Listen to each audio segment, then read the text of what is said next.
पहली बात यह है, देश के प्रत्येक लोगों को अपने संस्कृति पे, क्योंकि लोग क्या करते हैं उसको न देखते हुए आपको क्या करना है उसका निर्णय लेना है।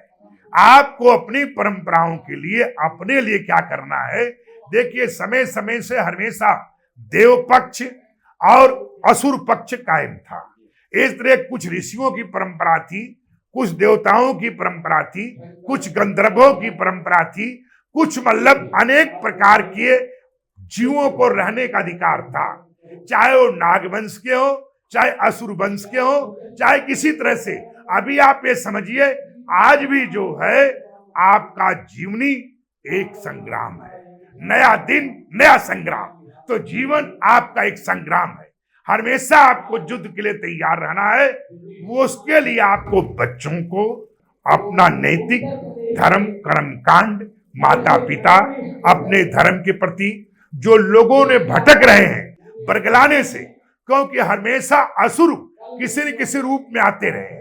और असुर कभी कालनेमी के रूप से, किसी और के रूप से, कभी किसी बहरूपिया के रूप में, कभी किसी स्त्री के रूप में असुर छलते रहे हैं। आज भी आप जानते हैं, हमारे यहाँ तो जो लोग रामलीला पे मंचन करते हैं उनका भी हम पैर धोकर पीते हैं। और कोई होता है देवी के समय, हम देवी का, माताओं का, बहनों का आचमनी करते हैं। तो हमारी जो भाव है कि जो भी रमचन करने वाला जो भगवान का सिर्फ रूप धारण कर लेता है उसको भी नमन करते हैं हम लोग, क्योंकि मेरी भावना है। पर वो रामचरितमानस का प्रचार प्रसार के लिए या भगवान भागवत के प्रचार प्रसार के लिए जो लीला करते हैं, वो सिर्फ मात्र मतलब जब तक मंच पे रहते हैं उनकी उपासना होती है। क्यों?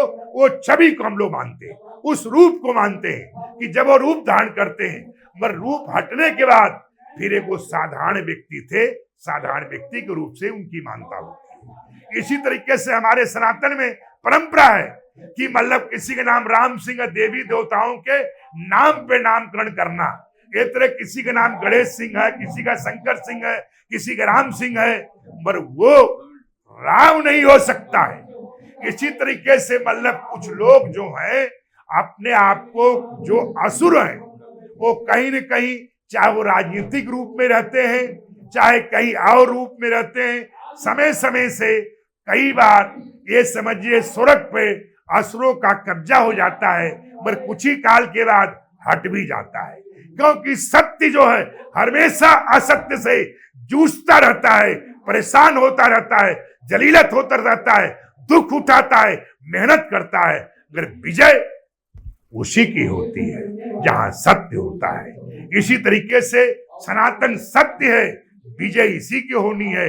मगर असुर रूपी जो दानव रूप में, चाहे वो आप किसी को देख रहे हैं, किसी रूप में रूपांतराए, चाहे किसी नेता के रूप में है, हमने तो देखा, चाहे जितने भी आप देख रहे हैं, ये सब कहीं न कहीं असुरों का जन्म हुआ है कि राम काज करने वालों को या अनेक प्रकार करने के बाद, जैसे कभी कभी देवताओं की पराजय हो जाती है, ऋषियों की पराजय हो जाती है, कुछ काल के लिए असुरों का कोई तपस्या है वो फल जाती है, और उन्हें फल जाने के कारण कुछ समय के लिए सत्ता भी और कुछ काल भी उनको मिल जाता है, कहीं कहार उनका बोलबाला हो जाता है। मगर इसका अर्थ ये नहीं कि हम हार मान लेंगे।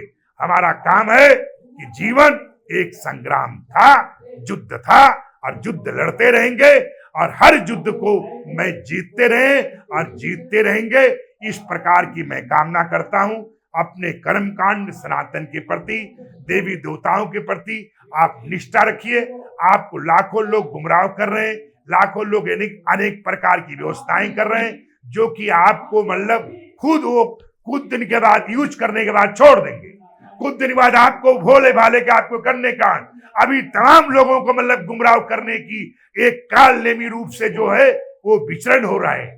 और बहुत ज्यादा इस समय जो है असुरों का अवतार हुआ है, और असुरों काम है कि देवी सत्ता को मिसगाइड करना, गुमराह करना, अपने आप को मतलब जो है वो सब कुछ कहना कि हम त्रिलोकपति हैं, जो आखिरी में वो खाकपति हो जाते हैं। इसलिए आप विश्वास कीजिए, श्रद्धा कीजिए, और आपका सनातन सत्य था, सत्य है, सत्य रहेगा। ये कहते अपने वाणी को मैं विश्राम करता हूं। सत्य ही आपका जीवन है, सत्य ही आपका युद्ध की तरह जीतना है। हर हर महादेव।